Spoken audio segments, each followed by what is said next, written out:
I guess first things first, how honest did things get after the game on Friday night? Well, win, lose or draw, it's always an honest assessment. The season hasn't gone anywhere near what we'd planned to.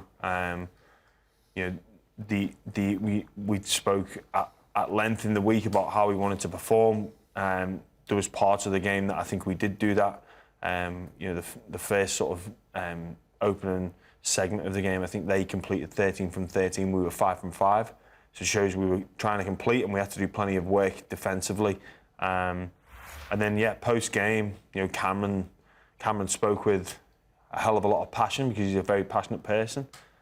He spoke about it not being good enough, about us taking responsibility and trying to put our best foot forward moving into these next couple of weeks. You talk about the honest assessment, and players like to have that honest conversation. To ask you a difficult question, is there a feeling around the team that some players just aren't up to it? I don't think that's a question. I think there's probably some players aren't playing to their full potential, or certainly not doing it for long enough. You go back to the start of the season, we lost 3 and then we won 4, and things seem to be going pretty well then. Do win paves over some cracks? Possibly. But the game is about winning, and that's what it comes down to.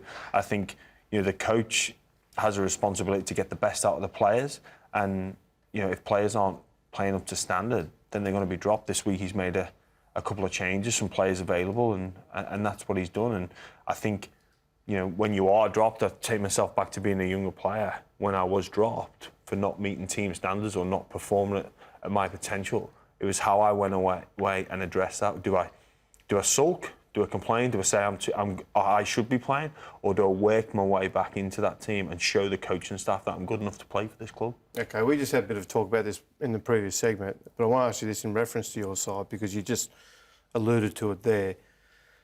The coach, you said, the coach should be getting his players playing to their best.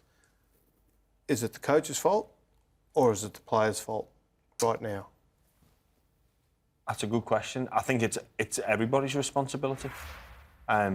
There's not much more the coach can do, in my opinion.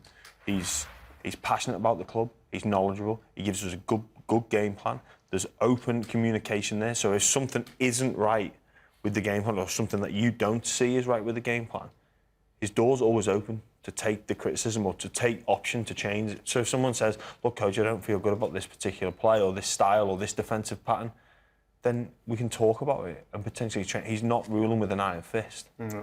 So it's definitely not the coach. It's definitely not the coach. I think there's probably a little bit the players we're just not helping ourselves. And it's not one particular player, it's a group thing. We win and we lose together. I think as a group in our systems, we're just not sticking at it. It's a very difficult game to play and we're just making it too hard for ourselves.